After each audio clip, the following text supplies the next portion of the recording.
Hello. Got people filtering in now. Um, this is actually a good live to be on because Facebook is my slowest, my least busy live. I don't know if it's slow, but my least busy live. So I usually get to most of the questions. So that's good. I don't do that I can't get to all the questions on the other platforms. But yeah, on here I can get to almost all the questions. So it's a little bit less stressful for me because I always feel bad missing questions. Okay. While we're waiting, I'll tell you my annoying story. I was just at the store and they had my product and my receipt in their hand. I could tell she was really inexperienced. And the girl beside her was also inexperienced, and there's only 2 tills open. So she goes to help the other one holding my receipt and my product for like 5 minutes. It's just like, and then finally she goes, "Oh, right here." It was just so annoying. Anyway, I don't have a big temper at all, but yeah, I found that annoying. I thought, why is she holding on to my product there? But anyway, it's kind of funny, I guess. I'm not laughing. Anyway, okay, so let's get going with your parenting questions. If you look at the link above, you'll see my free behavior board, my mini toddler courses, my big boot camp course, and my, coaching. Yeah, so if you want to check that out while you're on here or after you're on here, go right ahead. The behavior board is completely free. It takes about 10 minutes to arrive. I ignore all the emails I get. I didn't get my behavior board, and then they'll email me back, "Oh, I just got it." It takes about 10 minutes because it's like a third-party delivery system. So yeah, just give it a couple minutes. Okay, so parenting questions. If not, no, I don't feel like telling stories right now. I got a whole bunch of stuff I can talk about. I'll just wait. Kind of tired today. I don't know why. It's been a big week with the granddaughter being born and all that. It's kind of I guess you're running on adrenaline for days. It's like she only was born 3 days ago. So I was running on adrenaline. So now I think I bottomed out with maybe that's it. Okay, I'm just waiting for your questions. Here we go. Oh, just finished bedtime. Oh, perfect timing. Hello, Jesse. It's on YouTube. 2-year-old biting help. I actually have a course on that. If you're interested, you can check that out later. Toddlers who hit and bite. It's the worst name for a course. Toddlers who hit and bite. Anyway, so what you do is every time they bite or hit or do anything aggressive, you just hold their hand or push them away. And it's a physical thing. It's always about consistent corrective actions. But you say the word no just to show that you're taking action, right? So you go no and just kind of push them away. And you can just hold them for a second. But you just look very calm, very serious. They'll often laugh at you. They're trying to get you, "Oh, isn't this playtime?" You know, they're trying to change your mood. But yeah, just say no. And then just watch them and try to prevent it the next time. So yeah, they'll eventually learn. They're going to go through just stage after stage after stage. Toddlers are crazy. Don't try and figure them out. Oops, I just gave it away. I was going to tell you my top 5 parenting tips, and that was number 5. So I'll read them out now. Number 1, child-proof your home so you never have to say no. This is for toddlers. Number 2, set up a toy rotation system so they're never bored.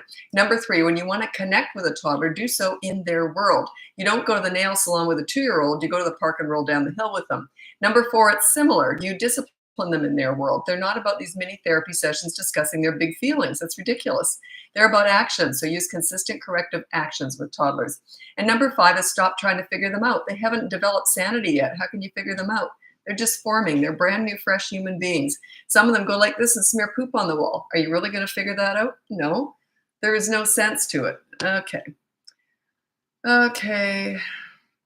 this is, you're not going to like my answer, but it makes sense. So hear me out. This is from Kendall. Can you give an example of a consequence for yelling, talking back? This can be from a simple request, redirection, or correction. I don't know the age. Let's say they're 5. It doesn't matter anyway. You never address attitude. It's what I call a tell. It means they don't respect you. So work on your leadership. That just doesn't happen. It just doesn't. Except if they're toddlers. Toddlers are nuts, so they're going to do anything, right? But past the age of 3, 3.5, 4, that would not happen if you're a leader. So work on your leadership skills. You might, if they're 3 and above, you can check out my boot camp course. It's all focused on you and your leadership. I start you small. It's not like it's one hell of a 5 weeks. It might be, but it doesn't have to be. I start you slowly, step by step, and teach you how to do this. Anyway, yeah, you can't address attitude. How would you be able to do that? Like, how on earth would you ever address attitude? You better respect me. You don't demand respect, you command it. You command it, you never have to ask for it. I never asked for it, not once, not ever. I earned it. I worked for it. I worked my butt off for it. Not so much with my kids. There was just two of them and I lived with them, so it was easy. But I've worked with hundreds of kids and I worked my butt off to get their respect. I never blamed them. If they were back talking me, I thought, yeah, I got to up my skills. So it's all about you. You lead, they will follow.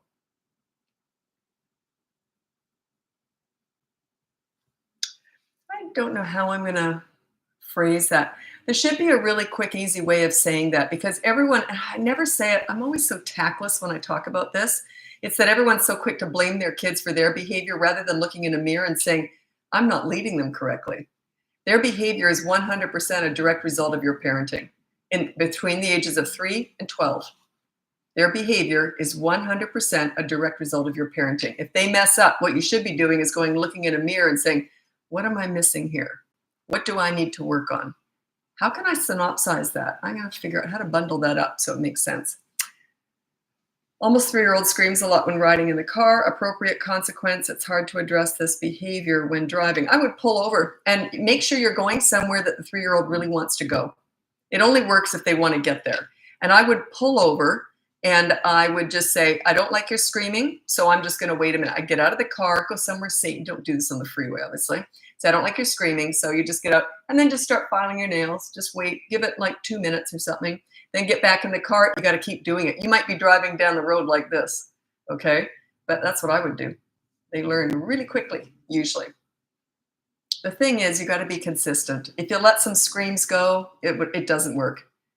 Like whenever something like that happened with a kid, I thought, oh, that's my job right now. That's what I'm addressing right now. I never skipped a beat. I never let anything go. If I'm focused on something, I'm 100% consistent. You have to be predictable. If they think they can get away with something, they're going to keep doing it. Does that make sense?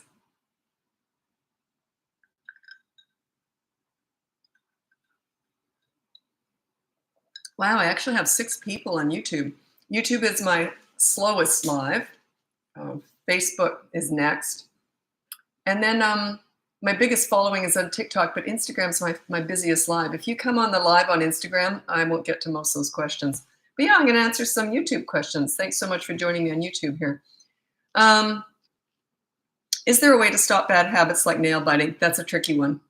Usually you use either diversion or replacement. So find something else for them to chew on. That, the bitters and all that kind of stuff, and then making it negative every time they do. You can try the elastic band if they're older. I happen to have one here. So say, oh, pull the elastic, pull the elastic. Maybe when they get older, you could try that. But when they're younger, redirection and replacement, try and find something else that they can chew on or bite. But yeah, it's a tough one. Someone I knew had sucked his thumb till he was like 10 years old, only when he slept, obviously. He didn't do it at school.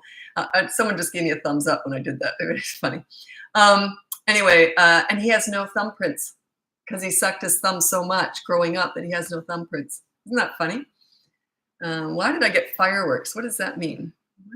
Is that supporting something?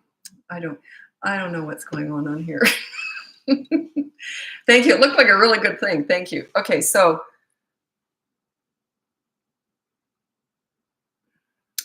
Jesse asked, what to do when my 2-year-old, this is on YouTube, that's why I have to look down this way. What to do when my 2-year-old is in tantrum and I am waiting for a bus? Great, perfect. In other words, ignoring them, looking like you're waiting for a bus. Perfect, okay. But they run to daddy to be picked up. He doesn't pick her up, but she clings to his leg. She can do whatever she wants. She can hang onto your leg too, but don't give her any attention. Just say to dad, just ignore her. He can even pretend to sort of walk away and not notice her. Just stay really calm when you're doing this stuff. They'll eventually catch on. They'll go, oh, this isn't working. It's interesting because she ran to dad because she's learning, you know what you're doing, right? When he knows what he's doing and he does the same thing you will. Yeah, but they might grab onto you. That's okay. If they grabbed onto me, I'd just pretend I didn't notice. It's like you got a leech on there or something, Oh God, you're going to hate my answer. Oh, you're going to hate me. This is for Rosie. How do you address when school-aged children refuse to eat anything but fast food, snacks, candy? I don't want to force my children to eat and also listen to their body, but they start excuses like, I'm full, I'm not hungry. Nah. Okay, I cannot address nutrition. I'll tell you why. I'm going to answer your question, though, but in a roundabout way. I'm not a nutritionist or a doctor. I have no qualifications to discuss nutrition. Tell you what I did with my kids. I can tell you what I did with my kids, right? So what I did, I'm really into health food. We had no junk in the house, none. If they didn't eat their broccoli, there's no potato chips or ice cream waiting for them. I did make a lot of cake and cookies and all that stuff, but it was homemade, and believe me, it didn't taste anything like you'd go out and buy. So it was all healthy stuff. So yeah, that's your responsibility. How on earth is a school-aged child just eating junk without you providing it, right? You're the provider, you're the enabler, you're the drug dealer here. So you get what I'm saying? That's you. That's on you. Yeah, but yeah, it was funny because my son, the first time I made it, I hate cooking, but anyway, I did it. I made everything from scratch, and I remember first time my son went out and had pizza somewhere else, he came home and he says, Mommy, the pizza was weird. The sauce was red. That's because in Mummy's sauce, I pureed spinach and threw it in there. So I made even stuff that didn't look super healthy. Believe me, it was. So yeah, that's your choice. Your child is only eating what you provide, right?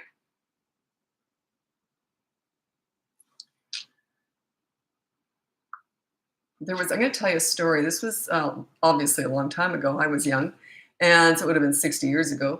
And my mom had this neighbor, and she had a little girl. And the neighbor, and this is back in the day, back in the 60s, and none of the women usually had, they were all housewives. They stayed home, and they didn't have cars. But my mom did have a car, and because she worked, so she had a car. So the neighbor came or phoned my mom in a panic and said she hasn't eaten all, it was a little 3-year-old, she hasn't eaten all day, she's starving, can you please get her some, I think it was Cheetos. It's the only food she would eat was Cheetos. And my mom said, well, do you really want me to do that? You know, do you really want to just give in to her demands of only eating Cheetos? And the mom said, that's all she'll eat, she'll starve to death if she doesn't get it. That child had her mother figured out, and the mother was just feeding into it, literally. Anyways, when that little girl got all her teeth in, like all of her baby teeth in, they all fell out because all she was eating was garbage. And the mom said she couldn't help it because that's all she'd eat. So yeah, mom told that story many times over the years. Yeah, you're responsible for your children's diet.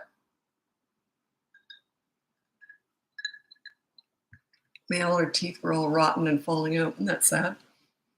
Okay. Oh, jeez. Okay. What do I do with a 2-year-old that throws tantrums when given instructions? You can check out my tantrum course if you're interested. I don't know what instructions you're talking about. You're giving toddlers instructions? I don't quite know what you mean. Anyway, so yeah, just ignore it. You completely ignore tantrums. It's a very specific way of ignoring it, though. It's like I'll tell you not the pool story, the mall story.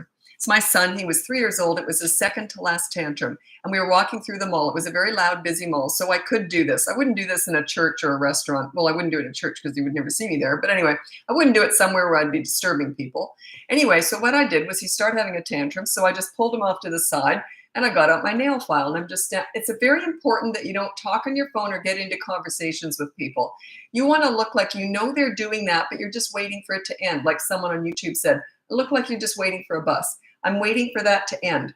But anyway, the funny thing is it was a very loud mall, and I guess people were noticing me because I was just standing there filing my nails with this screaming kid. So these young moms with these little kids kept coming up to me. Oh, you should give him a hug. Talk about his feelings. I'm like, oh, God. It's like taking financial advice from someone with $10 in the bank. All they had is toddlers. What the heck did they know? Because I had lots of experience with kids before I was a mom. So anyway, I'm like, yeah, keep moving, whatever. So anyway, but these other moms and grandmothers kept coming up to me saying, you know what you're doing. I'm like, yeah, I know what I'm doing. Anyway, the tantrum didn't last very long. Finally, he gets up, and I had not talked to him or looked at him the whole time. He was starting to clue into this. So he gets up, and I said, oh, you all done? Okay, let's go. We just walked off. And that was it. He only had one more tantrum after that. I think he had more with his dad, who was more likely to feed it with attention. But he learned too. You just ignore tantrums. You ignore the crazy and reward the calm. Tantrums are not bad behavior. You don't ignore bad behavior. Tantrums are a loss of emotional control at not getting what they want. If you interrupt their process of learning to accept the word no, if you interrupt that, they're never going to learn. Let it go. Let them go. Let them figure it out. If you interrupt that, why would you do that? Why would you try and regulate them? Why would you discuss their big emotions? They're never going to figure it out. If you don't allow them to learn, how are they ever going to learn? You're right there. They're safe. They know they're loved. Listen, if that's going to damage a child, you got bigger problems. If your child is emotionally damaged by you ignoring that tantrum, you're missing the boat with something else for sure. Because my kids, there's no way that would have hurt my son's feelings. He knew mom was in charge, and there's no way that's getting attention. So you ignore the crazy and reward the calm. As soon as he's calm, attention is the reward. Oh, you all done? Okay, let's go. I don't discuss a tantrum before, during, or after. What's the point? What's the point? Oh, gosh, so frustrating. At what age can you start to teach that? 16 months. That's when they're a toddler in my mind. 15 months and under. You do ignore a tantrum, but you do it, kind of use redirection. Oops, my neighbor's dog. If he smells his enemy dog in the hallway, he has a fit. Evidently dogs have enemies. I don't know that. Anyway, this is what I do. If I have a baby under the age of 16 months having a tantrum, I do ignore it. But if they're really going crazy, I would get their favorite book, and I still wouldn't look at them or talk to them. I'd go sit down on the floor or on the couch, somewhere they could crawl onto me, and I would start reading their favorite book out loud to myself. Ooh, and the fox went over there. Oh, wow. Oh, my. And next thing you know, they're crawling in your lap. Okay, so you're still ignoring the tantrum, but you're kind of using redirection. Don't do that with older kids unless they're really hysterical and they're only 2. But even that, I would rather them learn how to do it all on their own, because you never, any distraction, this is redirection, and it is distraction too. They're kind of the same thing. But any distraction, you usually don't use broccoli to distract with, right? When they're doing something you don't like, you usually use a reward. But this is more indirect, because I'm not actually talking to them. Anyway, yeah, that's what you do. You can start that. You can start ignoring tantrums very young.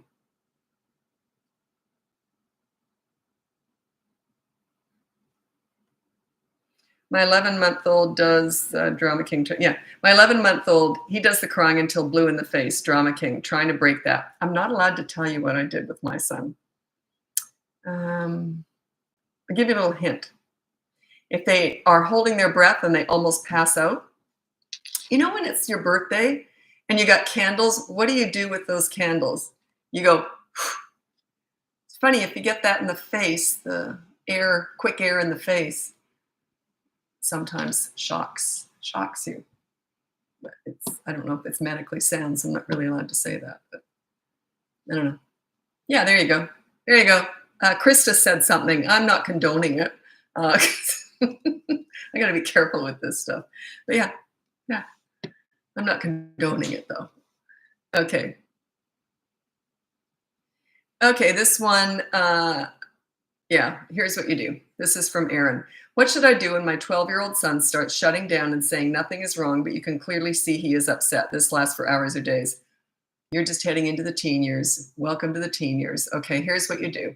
If you've got someone who's shut down, it's usually a boy who does that. Girls tell you everything. Stuff you'd be like, geez, would you leave me alone? But anyway, here's what you do. Let me get an example going here. Okay, let's say he loves playing video games. Pretty good guess, right? So he's playing video games. Just sit down beside him with a magazine or something, a little bit distracting, but don't look on your phone. And don't talk to him about the game. I call it being furniture. You just sit beside them and wait till they invite you into their world. So you just sit down beside him and start flipping through a magazine. I did that with my son when he was 15 and he started turning into a man. And we didn't have anything in common anymore. So I just became furniture. Next thing you know, he's talking about the game. Next thing you know, he's handing me the controller. Next thing you know, we're having fun together. So if your son knows you're there for him, sometimes that's all they need. You can't force them to talk, but you can sort of invite, like what you're doing is you're hoping they're going to invite you into their world, but you're just making sure it's known that you're available, but don't be confrontational. A lot of parents mess this up. They start playing the game. Okay, do you want to talk about what's bothering you now? Don't do that. Do not do that. If he brings it up, fine. There are ways of making them talk. I can't tell you that. That would be coaching. And it's not no guarantees with any of this stuff. But yeah, just make sure, keep it all light and airy, because that is medicine within itself. Sometimes fun is just, enjoying your parent, knowing you're there. You're there is sometimes that's all they need, right? Does that make sense? Do not, when they open up the door, don't start drilling them. Don't try and have a therapy session with a 12-year-old boy who doesn't want to talk and he's let you into his game. Do not use that opportunity. Do not ruin it. You just play the game and have a great night with him. That's it. If he wants to talk, he will. Okay. Is it too late to begin building respect and showing better leadership with a 15-year-old boy? Where to start? That's the most common age that people hire me, is 15. Sorry, but you would have to hire me for that. I don't have a course on that. I always say I probably never will, because I've specialized in teen crisis work. Most parents aren't going through crisis with their teenagers. I probably could do a general course on teenagers. But when people hire me to work with them when they have teenagers, boys are almost always just turned 15. It's really weird. Girls are 12 to 16. It can be any age, but the most common age I'm hired for people with boys that they want to work with, they're just turned 15. It's really weird. Well, it kind of makes sense, hormones and all that. Anyway, what we do is we don't work on disciplining them. We work on bonding and connecting with them. That is our focus, especially the first 2 weeks. I learn a lot about your parenting in those first 2 weeks. And we just work on connecting with your teenager. I'm going to read you my top, and then you can work on other stuff. Once you get respect, though, the other stuff doesn't tend to happen. Once you've got that mutual respect, it just doesn't tend to happen. Okay, this is my top 3 tips for parenting teenagers. Number 1, listen to understand and show empathy. You don't listen to gather information to lecture with. They will shut you out. If they want your advice, they'll ask for it. They already know it anyway. Number 2 is you negotiate pretty much everything. An example of that would be, hey, I want your dirty clothes in the hamper from now on. What do you want from me? You don't do it with everything, but it's just sort of think about it. Number 3, and that's about mutual respect. You got to give respect to get it. Okay, number 3 is don't sweat the small stuff with teenagers. Your boy is just 15. So he's the perfect age for this. The 15, the hormones are flying. Do not sweat the small stuff. He's got a lot going on in his body and his mind right now. So save your energy for the big stuff if you ever have it, but do not micromanage a teenager. Good luck with that. And never, ever, ever address their attitude. Woo, talk about an accelerator. Hey, how about we talk about it when you calm down, okay? If you say that to a 15-year-old boy, he might punch you right in the face. You just don't talk like that. If things are getting heated, you say, okay, I'll tell you what, let's discuss it after dinner, okay? And then walk away. Don't say, when you calm down. It's so passionate. Could you imagine? Let's say you're upset and your partner says, calm down. It's that same feeling. Don't you just want to scream? Anyway.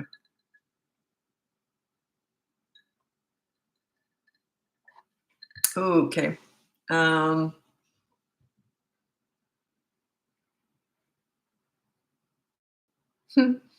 Sorry, I was just reading the YouTube comments. Someone on here, I am you too. 1. Okay.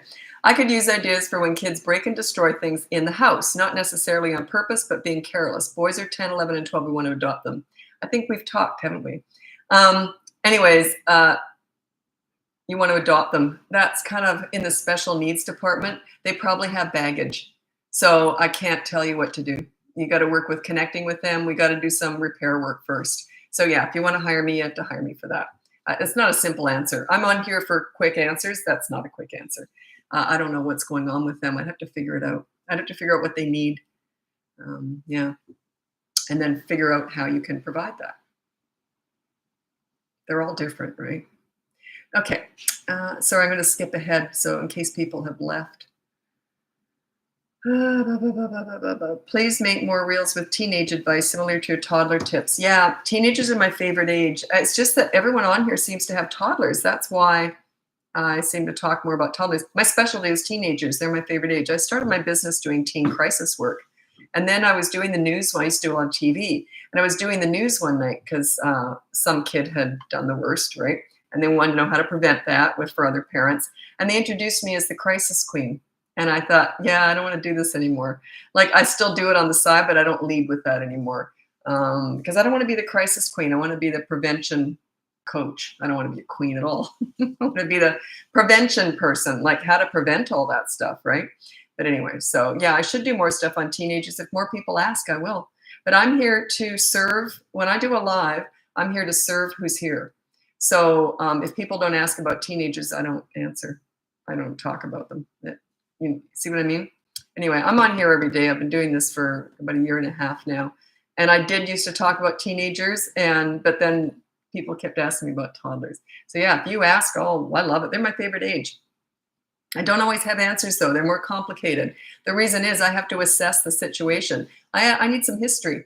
Like, what kind of parent are you? How have you been parenting for the last 15, 16 years? I need to know what your strengths and weaknesses are. What do I need to work on with you?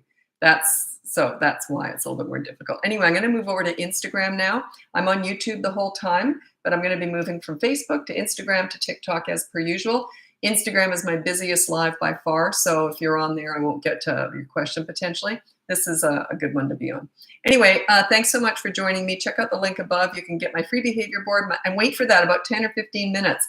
It takes a while to be delivered to you. I get emails every single day. I didn't get the behavior board. Ooh, it just came in. So yeah, just wait a few minutes for it. So the behavior, and it's completely free. So when you sign up, it's a third-party delivery system. That's why. So the free behavior board, the mini toddler courses, the big boot camp course, that's all about you, teaching you how to earn the respect. You got to learn, you got to earn it. You got to work for this. It's work. So it teaches you how to be a leader in 5 weeks. That's the boot camp course from 3 to 12 years old, or the next level. The top level up is just hiring me for coaching, and we go through whatever you're dealing with. Anyway, thanks so much for joining me. I'm moving over to Instagram now. Sorry, YouTube, I'm just moving here. Okay. I'm getting smarter. I'm doing them in alphabetical order now. Facebook, Instagram, TikTok.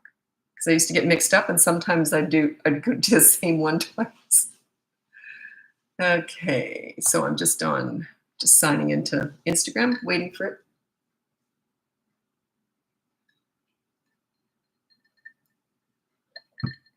Hello. Now, Instagram, I don't know why it happens this way. Everyone turns up in a clump on Instagram, nowhere else. Just on Instagram. Like there, 100 people within 10 seconds. Why is it like that on Instagram and nowhere else? Why, anyway, why do I bother myself with these questions? I get so stuck in a loop on stupid things that I don't need to know. Anyway, that's one of them. Okay, welcome to the live. I was just on Facebook and someone said, can you talk more about teenagers? And I said, when I'm doing a live, I would love to, because that's my favorite age. I specialize in teenagers. That's why it's so easy for me to talk about little kids, because I know how to get you through those teenagers. I work backwards. I'm always thinking, what do we build so that you go through sail through those teen years like I did. That's what I want for you. Those are the real challenging years. Toddlers are the most physically challenging years, and teenagers are the most emotional challenging years. What was I going to say? Can't remember. Anyway, so let's go. Oh yeah, no, I'm here to serve you. So on these lives, so if you don't ask about teenagers, I'm not going to talk about them. But I do try and mix it up. If I see someone, if it's all the same thing, I won't answer all the same questions. But if it's someone so I will be looking out, trying to find other age groups in that. Anyway, so if anyone has a teenage question, feel free to ask. I'm also on YouTube at the same time, but I have to look down for that. So I don't tend to look at it as much. I'm not as good at that. I'll get better. I've been doing these for a year and a half, but I've only been on YouTube really for a few months. Same with Instagram. I've only been on Instagram for about 4 months now, and I'm just figuring it out. I have to scroll myself. So I'm talking to myself here. Should you manage teen cell phone use, taking it to bed at night? There's nothing wrong with saying we're all going to put our phones somewhere, have them somewhere, and say we're not going to go on ours either. I think it should be a family thing, though. I think you should say at 10 o'clock, no one uses a cell phone. They all are put into a joint charging area, and that's it. Nobody can have a cell phone. So I wouldn't just say for the toddlers, I would say it's a family thing. I don't think there's anything wrong with that. But if they're 16, 17, 18, you might want to negotiate that. Yeah. If they're an 18-year-old who has a girlfriend and he wants to talk to her at midnight, you're really going to stop him? Like, think about it. So it depends on the age too. But generally with younger teens, 13 to 15, 16, I would have a group, a whole family thing. Say, that's it.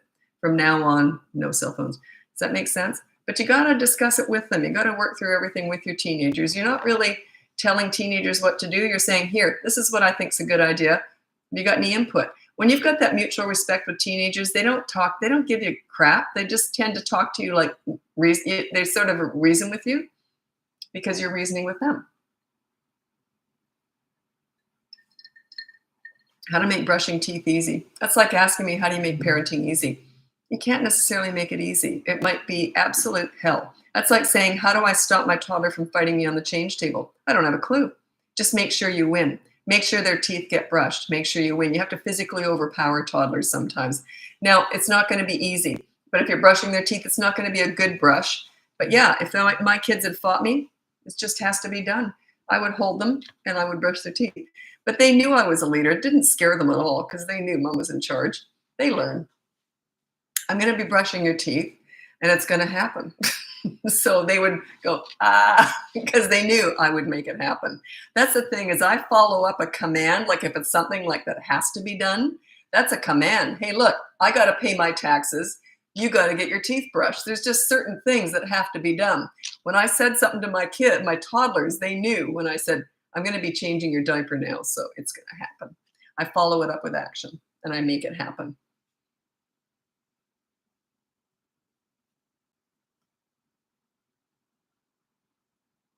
15-month-old throwing her head back or turning into jello when told no, that's okay. That's their process. They're going to eventually learn that the word no is something they're going to have to learn how to accept.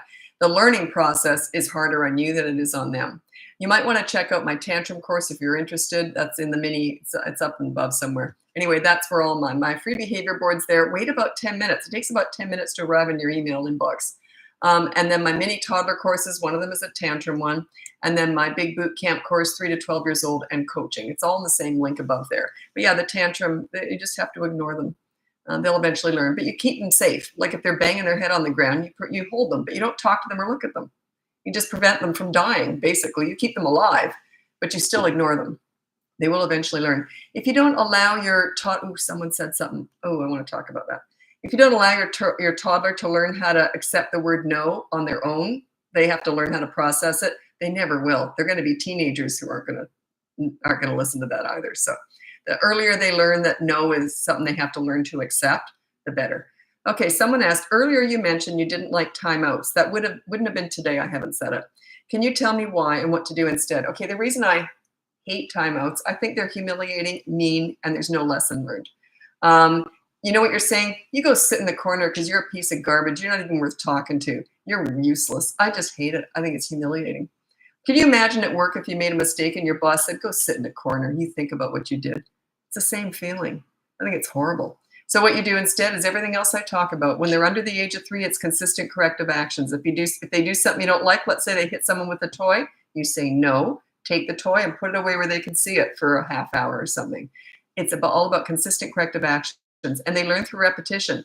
They're going to have a fit. They're not going to learn the first time, maybe not even the 50th.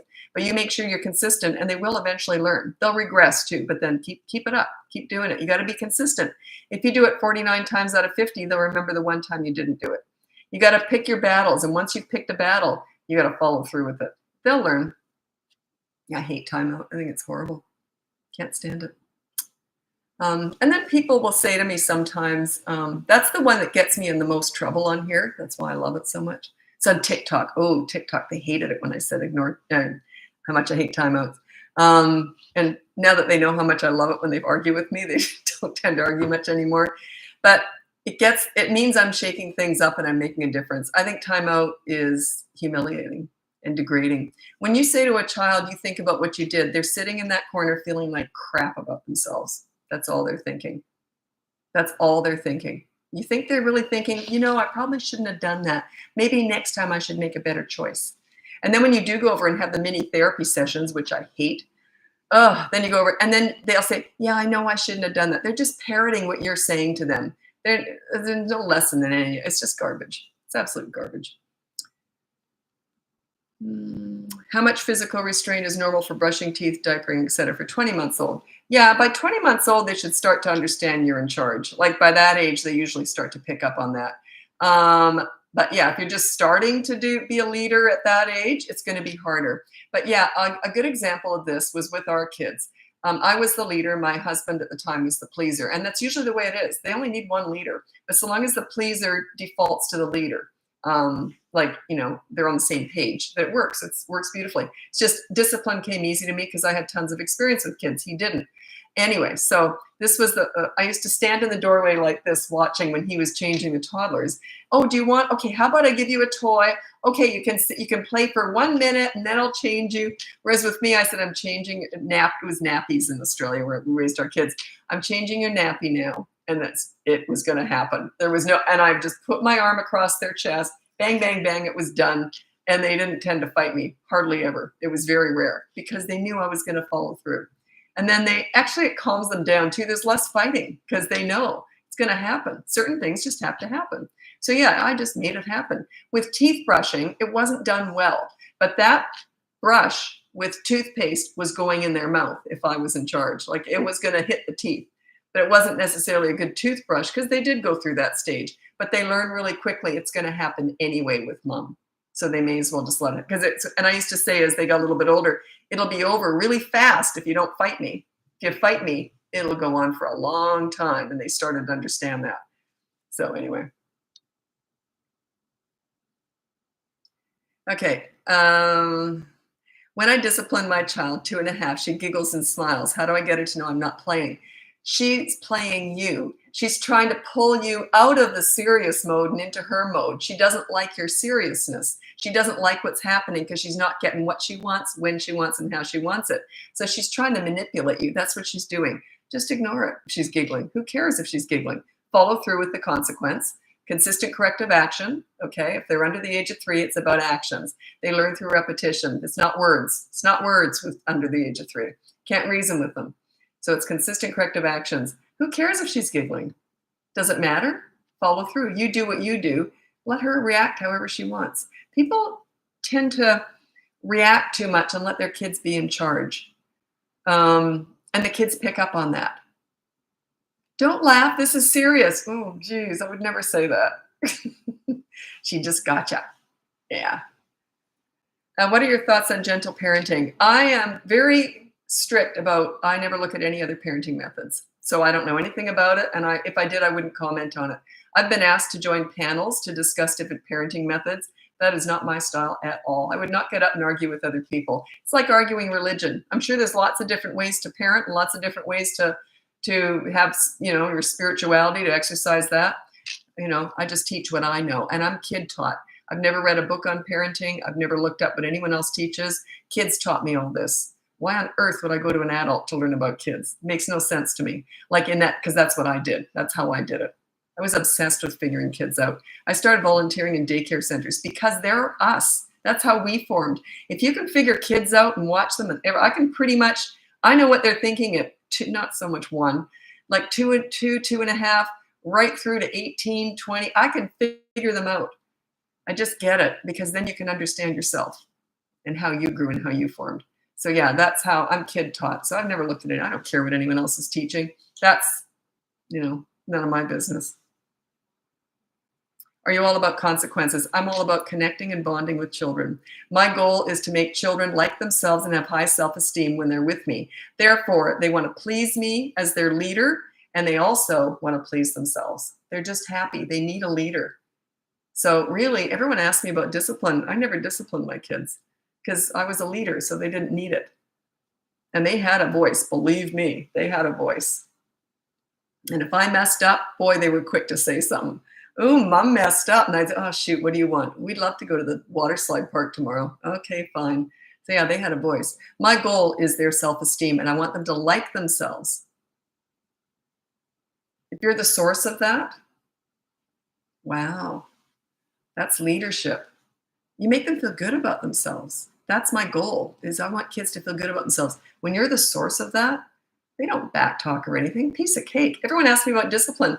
I'll be honest, I don't teach what I did with my kids. I didn't have to discipline them because I was a leader. I teach leadership. Once you get all the discipline out of the way, you address bad behavior, then you focus on the good kid. The pool story, I don't really feel like telling it tonight. I got a bit of a headache. The pool story epitomizes exactly how I feel about how you should treat children.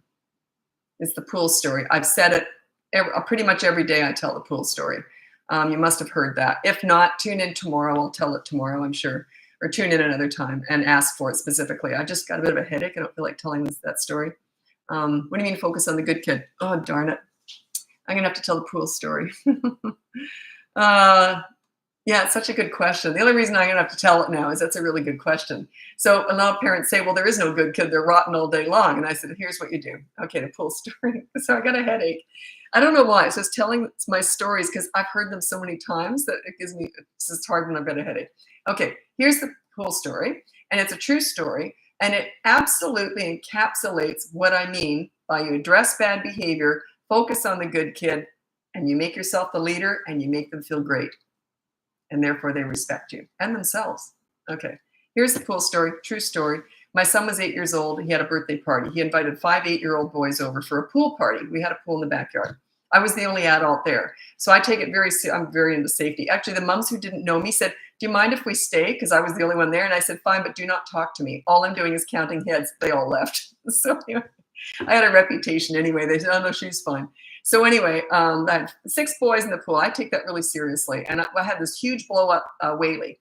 And I said, now Whaley is over there. We put Whaley away, but because we didn't have a foot pump, we would have had to blow it up with our mouth. So I didn't want to deflate Whaley. I just put him way off to the side. I said, Whaley could not go in the pool because I can't see behind him.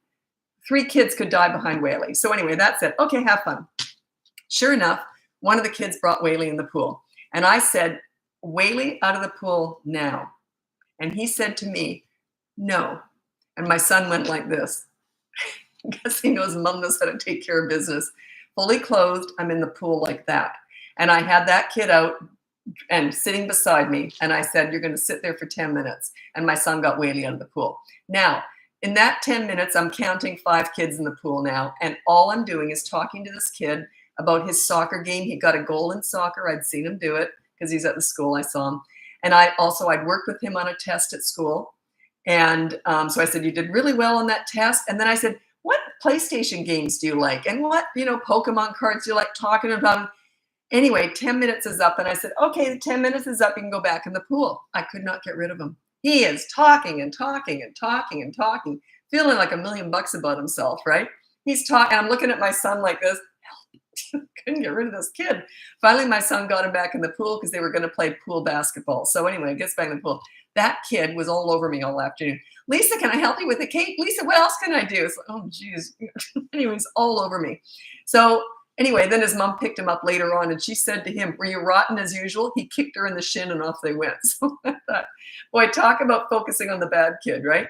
But anyway, so what I had done, well, I did a whole bunch of things, but I won't go into it just because I get bored hearing me tell the story all the time. But what I did basically is I addressed the bad behavior, then I focused on bringing out the good kid. That's all I'm doing. I'm making him feel good about himself. Now, when the 10 minutes is up, and I'm very clear, I'm keeping track of everything, and I'm very clear and organized when I'm doing all this stuff. So I said, okay, 10 minutes is up, go back in the pool and have fun. I would never say to that kid, don't take Whaley in the pool. I just would have ruined everything I did with him. Then I would be focusing on the bad kid again. See, I'm building him up. He was good as gold for me the rest of that day. You see, you gotta dig to find the good kid. Now, I used to work with delinquent teenagers, and I used to joke with them. I said, God, can you give me something good to work with? I need a microscope to find it. So I used humor with teenagers. Like, I'm always trying to find the good in them. I'm always digging to try and find the good. I connect with them. I build them up. I make them feel good, but I don't take any crap at all. I address bad behavior very quickly, get it over with, and then I build them up. Now, I became a leader in that 10 minutes, right? And not only that, I became a friend. He liked me, and he liked himself when he was with me. Time out. No, because I'm with him. Time out is you go away. You're not even worth talking to. You're just trash. You go over in that corner. That time out's completely different. This is time with me talking about him and how wonderful he is. How is that time out? I couldn't even get rid of him. So no, time out is when they go off somewhere alone. to think about what they did. I didn't want him thinking about what he did. I want him to think he's a good kid and I like him. He would have been embarrassed to do anything else after that. You see, he would have been embarrassed to disappoint me after that. Does that make sense? That's not time out. That's connecting time with me and him. That's time in. Does that make sense?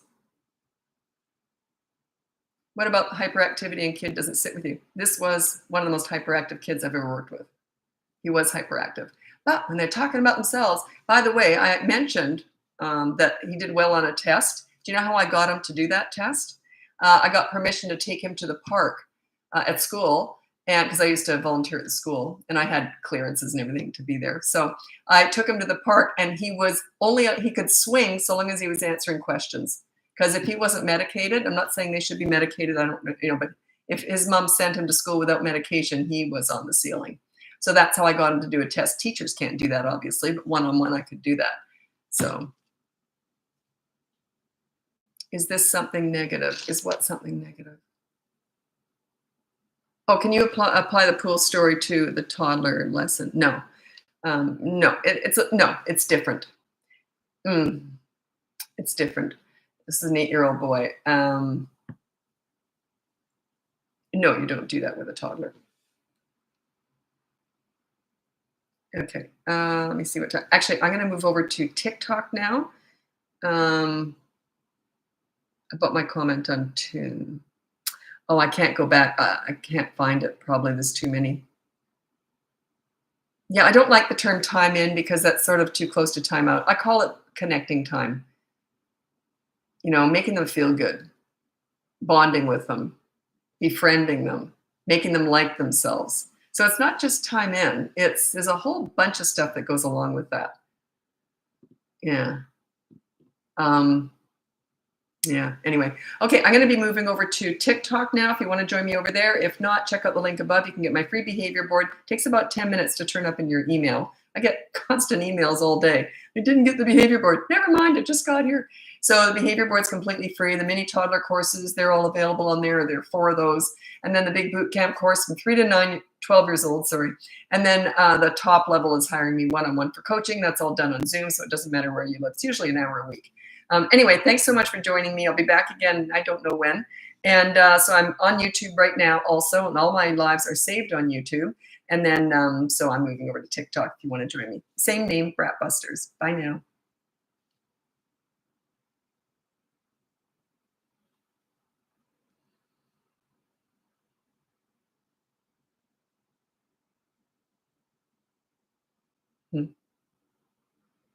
Sorry, YouTube.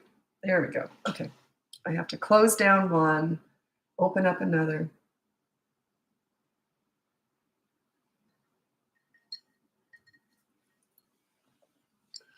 Okay. Hello. My voice is going hillbilly. You've been here before, haven't you? Hillbilly. It's interesting because on Facebook, I know everyone's name. And on Instagram, there are a lot of real names on there too. But TikTok, there's hardly any real names on here. So it's interesting. There are some real names, yes, but it's mostly not. Okay, we got enough people to get going. If you want to, check out the link above. You'll see my free behavior board. Wait about 10 minutes. That won't turn up into your email box right away. Wait about 10 minutes. The mini toddler courses, the big boot camp course, 3 to 12 years old. It's all focused on you and your leadership. And the coaching is, that's one-on-one with me on Zoom. You notice I got rid of the one session one. I've been wanting to do that for a couple of years, and it just took me 2 years to get up the nerve to get rid of the one session. The reason is I just didn't feel wasn't where I wanted to take people, in that I could never catch up. I could never check in. It's like I give them all this information and advice, and then I never get to check back with them. So it just wasn't rewarding for me at all. That's why I got rid of it. Wasn't working for me. If we sign up for coaching, can we do more than one kid age group? Oh, yeah, absolutely. I think the largest family I worked with, they had 8 kids. That was all about systems. Oh, my God, we got so many systems in place. That was mostly systems with large family. But, yeah, that's what I do. I do anywhere from toddler up to 18. Baby up to 18, I should say. or older. If they, if I go up to about 25, only if they're kind of immature, spoiled. So they live at home and they're somewhat financially dependent still. We need some leverage. So I will work with parents who have up to a 25-year-old. It's hard. It's hard work, but they got to have leverage. So usually when people hire me, though, there's usually one kid. There's usually one target I always say, which one's the target? It's usually one that really is more challenging. Not always. Sometimes there's two or three that are, but there's usually one that they really want to focus on. And we got to work to not make that really obvious too, because sometimes they'll say on the behavior board, it'll be like, just make your bed. Then they'll want to put, stop being a total pain in the butt to the one that the target. I always say, you got to make it not obvious, the one that we're targeting here. It's funny. I love what I do. I love my parents. Okay. And it's funny because you guys are all getting so young. It's bizarre. Like when I first started doing this, I used to work with teens in crisis. So the parents were sometimes older than me. And it was kind of awkward, because here I have to get quite tough with them too sometimes. So, and it's kind of like, yeah, another thing you should do. Whereas now I'm older than all my clients because I'm in my 60s now, right? I was that target. That's cute. How to be a good leader for my baby. Not much you can do right now. With babies, there are 4 different stages of parenting. I'm going to go through them all. This is just, I made this up because this is the way I see parenting. Why do I need to look it up? I already know it. Anyway, I always have to look at my notes.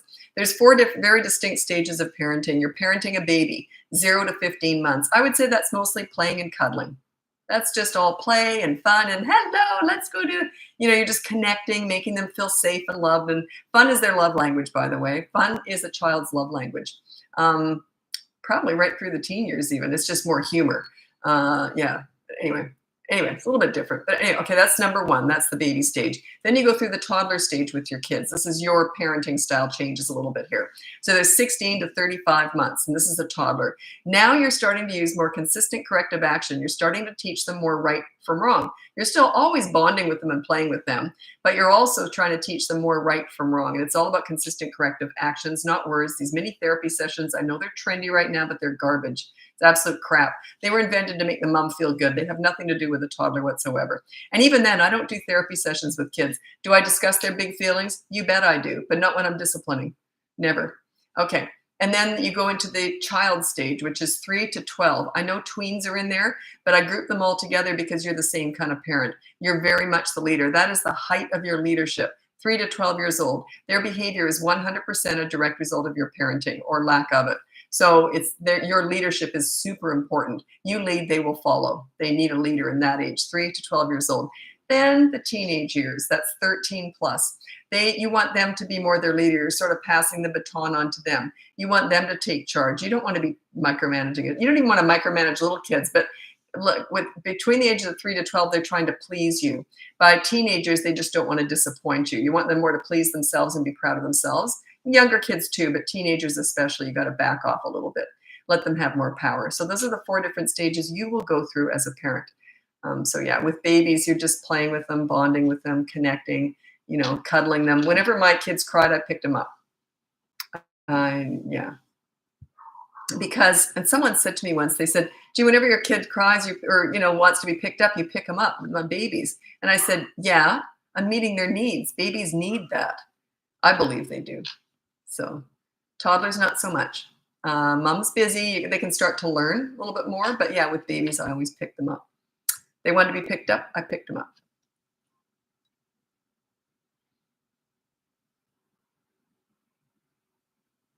Okay, how do I control my toddler? And the Molly's always running around. Well, my kids were always usually in the stroller or in the shopping cart. So they were restrained, usually. Like they didn't have the option of running around. I haven't talked about this in ages. It comes up in my shopping with a toddler. Yeah, that's in my tantrum course, I think. I think that's where I put it. How to shop with a toddler. Grocery shopping with a toddler. Because that's often a nightmare because you have to do it. It's not like you can just leave. You've got all these groceries in the cart. And I say, well, I would never let them, like my kids were never loose when they were little in a supermarket, ever. Not once, not ever. Because once they taste freedom, they think it's okay to do, because then you're inconsistent. They don't understand why sometimes they can run around. Also, so they have to sit in that shopping cart, but I always had a grocery shopping goodie bag. They had a little goodie bag that only got given to them when we went grocery shopping. I would sit it in their lap and they'd open it up like this at the top. It was an old-fashioned lunchbox style. It was just plastic. But anyway, and in there was new toys every time we went out. It was all just rotating different, little cheap toys I had. So I'd do toy rotation system. So I'd rotate it every time. They had a little snack, a little sippy cup. And then they were right near me and we'd be talking, maybe have games, we'd be singing. So it was like a connecting thing. So, but yeah, they never got that. As soon as they got out of the shopping cart, that got closed up and put away. They never asked for it because they knew that they equated that with the shopping cart. So they actually like grocery shopping because they got the goodie bag, right? And then plus, don't let them help you. They don't need to help you. I don't know why parents do this. Here, they love to help. And then then I see them in the next aisle screaming because they can't understand why they can't put the eggs in the shopping cart, but you let them put the Kleenex in. They don't understand. You're inconsistent. Right? Here, you can help with this, but not with this. It's like teasing. So you see, parents just seem to set their kids up for failure when they're out with them. But yeah, don't let them help. Why would you? Because then they have a fit when they can't put the heavy stuff in there or something. They don't understand that. They don't understand why they can't put the eggs in the shopping cart. So yeah. Why did I get off on that tangent? Anyway, always putting my toddler in the shopping cart so she can't run around. Yeah, restrain them. They don't need to run around. And then sometimes you want them in the cart and other times you don't. Again, you're inconsistent. It's like you're lying. Yeah, it's okay to run around today, but not tomorrow. It's like teasing. It's the inconsistencies that throw them off. And parents don't understand that. Yeah, but this time you can't reason with a toddler. You can't say, because I'm in a rush today. You think a 2-year-old really understands that? You think they care that you're in a rush because you're running late? Your expectations of them is what's off, My kids knew. We hit that supermarket, they sit in that cart, and here's your goodie bag. Consistency is the key. Absolutely, because it looks like you're lying. Think about it. Inconsistency is really lying. Like, yes, every time you do this, this is going to happen. Oh, but not this time because I don't feel like it. You see, they don't respect you. My kids knew 100% exactly what I was going to do. I was 100% predictable. So why would they push if they knew exactly mom was going to take care of business? And plus, I was a very goofy mother, and they loved that. And they knew that if they acted out, mom got quiet. They didn't like that. They liked goofy, fun, loud mom. So we had a blast. But they knew that ended very quickly. If they ever did anything the least bit off that I thought was disrespectful or anything, I'd say, didn't like that. And I'd get real quiet. They hated that. They liked fun, goofy mom. They liked the mom that put underpants on her head and chased them around the house. That was the mom they wanted. So I use that as leverage. I use fun. Fun is a child's love language. And I use that as leverage. Now, I learned this because I worked with hundreds of kids before I even had my own kids. And I learned that because I had no leverage. I couldn't use discipline to connect with kids and get their respect. I used fun. Fun Lisa disappeared for 30 seconds. If they ever acted out, didn't like that, I'm going to shut my eyes and be real quiet for 30 seconds. And the little toddlers would be like this. Like they didn't like that. So that fun was my leverage.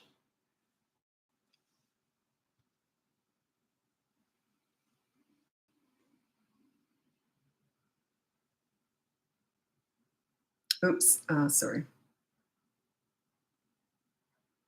How do I teach 7-year-old to regulate feelings and calm himself down? You can't teach someone else how to regulate their feelings. You know what you do? You lead, and that calms them. When they have a calm leader, like you're never angry when you're disciplining, and you can be as loud and crazy as you want when you're having fun with them and everything's great. But if you're disciplining, you're very calm. Leadership tends to calm them down.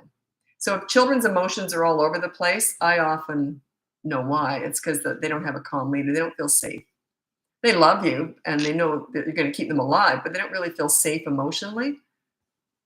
If you yell, it scares them. Tends to cause anxiety in children. Inconsistency scares them because they never know what you're going to do. So never yell. You probably do. Most of my clients yell. It's very rare I'll get a client who doesn't yell. And when they say, because I'll say, do you yell? And because that's what I'm going to put on the behavior board for the parents, no yelling. Can't put that for the kids. Always put that for the parents if you yell.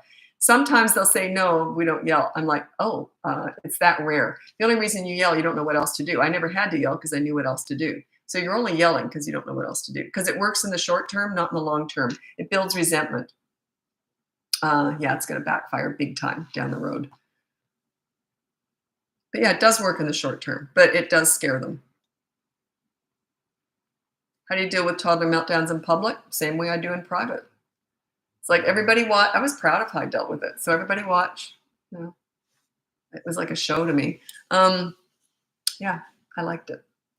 I just told, it wasn't here, it was on Instagram, I think. I just told the mall story about how my son had a tantrum and people kept coming up to me. I've told that story a million times, how I just was ignoring him, filing my nails. And the young moms were coming, you should give him a hug, talk about his big feelings. It's like taking they only had toddlers, what do they know? I had lots of experience with kids and they were giving me advice.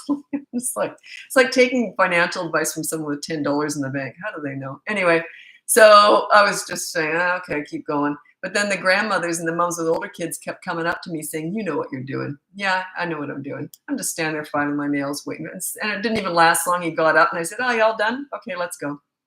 Now, I would not do that if it's disturbing people. I would have taken them out to the parking lot and then done that. Like if you're in church or in a restaurant, I would never do that to other people. But if you're somewhere where it was a loud, busy mall, so it didn't, wasn't disturbing anyone. Yeah, if you're a different parent when you go out, because people often say, how do I get my kids to be good when they're out? Well, they're you want them to have a different personality, so they're not good when they're home, or so if they know that you don't have the knackers to discipline them when you're out and be consistent when you're out, they're going to be awful when you go out, because they're going to think you don't know what you're doing. So, right? You're afraid of me when we're out. If you're afraid of a fit scene or a tantrum, guaranteed your children are in charge, and they know it. That I tell this story all the time. I was working with this 8-year-old boy we'd never met. So he didn't know who I was. He didn't know me. So he wouldn't have said this if he did. He said to me, because I said no to him something, and he said to me, if you don't give me what I want, I'm going to have a fit. And I said to him, bring it on.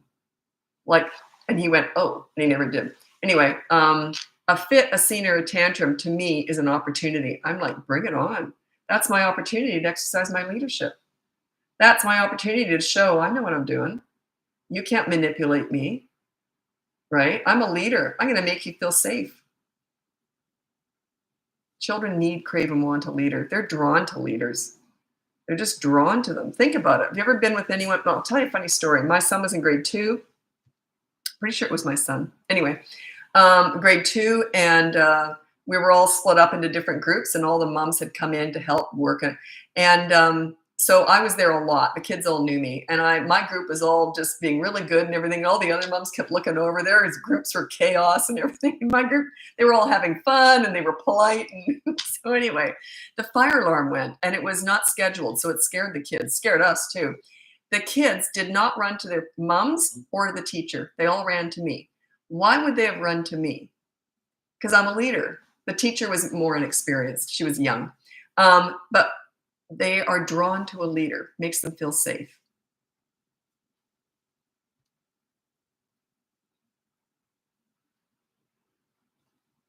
Someone said, I find myself yelling mostly all day. Most parents do, because it does work in the short term. You don't want to do it, but you do it because it works in the short term. It's fear-based parenting. You're afraid of your kids, and then they become afraid of you.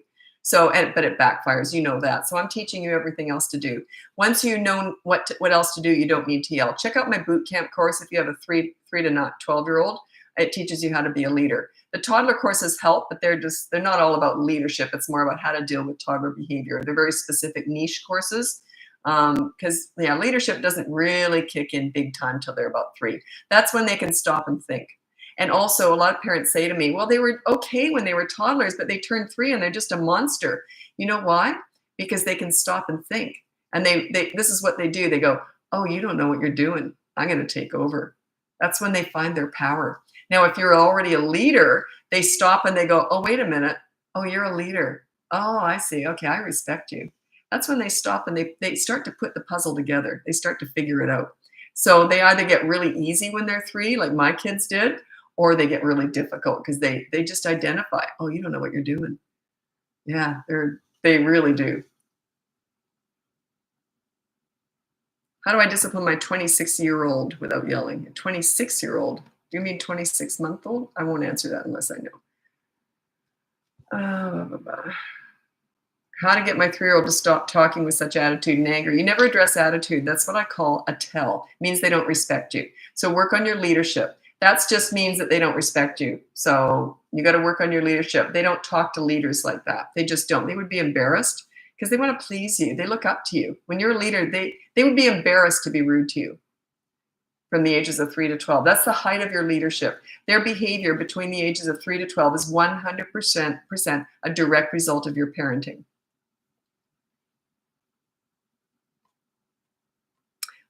You know what? This is such a good point. I need to learn how to be a leader. It sounds like so much less stress. God, I'm going to write that down. I'll tell you why I'm going to write it down. Just a sec.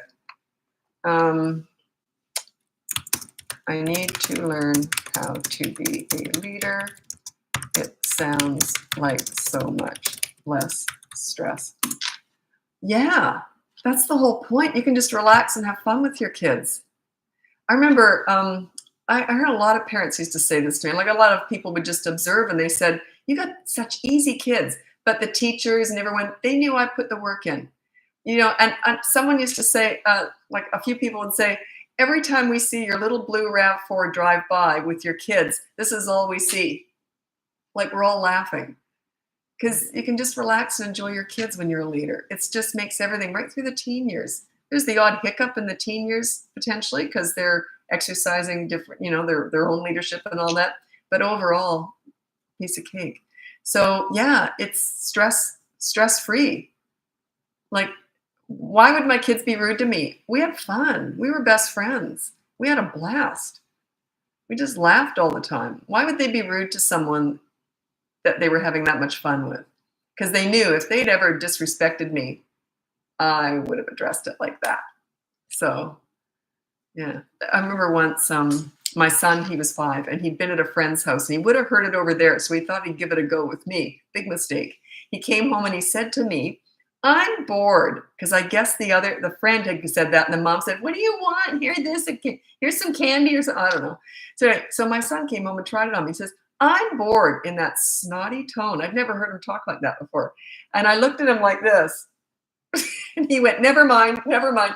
I said, oh, is my precious angel bored? And I was loving this, right? And he knew, he knew that face. So I said, oh, is my precious angel bored? No, I'm not bored. No, I said, come with mommy. I took him in the laundry room, filled up a mop bucket and gave him a mop. So he was never bored again. So yeah, why would they, if you know how to handle yourself and you know how to use humor and all this stuff too, why would they act out? Why would they do that? That was like really one of the only times when they were young that they ever said anything rude to me. Can you explain the behavior board again? The behavior board really is 3 sections, but you'll see it. When you see, you'll understand why I only need to talk about 2 of the sections. It's rules and consequences for every member of the family from the age of 3 and up. Toddlers, you still put them on the board, babies, and you just say be a toddler. So everyone has a rule and everyone has a consequence. If you yell, your rule is always no yelling. If the children yell, you never put down that attitude with the children, only with yourself. So if you yell, your consequence is you have to play hide and seek for a half an hour with the kids or something like that when they're little, or whatever it is. You'll see it's on the behavior board. With the kids, you start small. If you're doing this by yourself, start small. Pick a battle you know you can win. Okay, pick an easy one. Don't pick the big stuff, and never, ever, ever put attitude on there. Their attitude is a direct result of your lack of leadership. Once you're a leader, their attitude improves. So it's an organic thing. You can never address attitude, ever. Never. You just can't. What would be the point? I know everyone wants to. They say, how do we teach them not to be snotty? And I'm like, you mean how do you teach yourself how to be a leader so they treat you better? That's what it's all about. Your children's behavior is a direct result of your parenting between the ages of 3 and 12. In other words, you got a lot of power because when they look up to you, you become like a mentor to them. They really care what you think. And you don't want obedient soldiers. You want them to have a voice. Believe me, my kids had a voice. If they didn't like something I did, they told me. So, and oh God, they loved it. They loved it when I messed up. They knew I'd be making amends, right? So yeah, they have to have a voice. Anyway. Okay. Actually, okay. Someone said, I'm a Sunday school teacher to third graders. Can you give, I don't give any advice on teaching or anything else. I'm a parenting coach. So I get a huge portion of my clients are teachers, principals, and child psychologists, and I only discuss their own children. So yeah, they're very different roles. I couldn't do what they do. They struggle with parenting just like everybody else because it's personal. Yeah. So I don't, I stay in my lane. I know nothing about teaching, nothing. If I had to get up and teach a class, I'd probably soil myself. I couldn't do it. So I'm all about connecting and bonding like a leader like with children in a personal way. So I'm how to parent. That's my role. That's all I know. I have sat in classrooms supporting children for years and years and years. I have nothing but respect for teachers. I could never do that. Someone said, congratulations on new grandchild. Yeah, I have a new granddaughter. She's 3 days old, and it's just, it's amazing. It's absolutely amazing. So, yeah. Anyway, thank you very much. I appreciate that. Anyway, I got to get going. I can tell my voice is going. Anyway, thanks so much for joining me. Check out the link above. You can see my free behavior board, my mini toddler courses, my big boot camp course, so you can hire me for coaching. Coaching's all done on Zoom, so it doesn't matter where you live. Anyway, thanks so much for joining me, and I'll be back again tomorrow sometime. Bye now.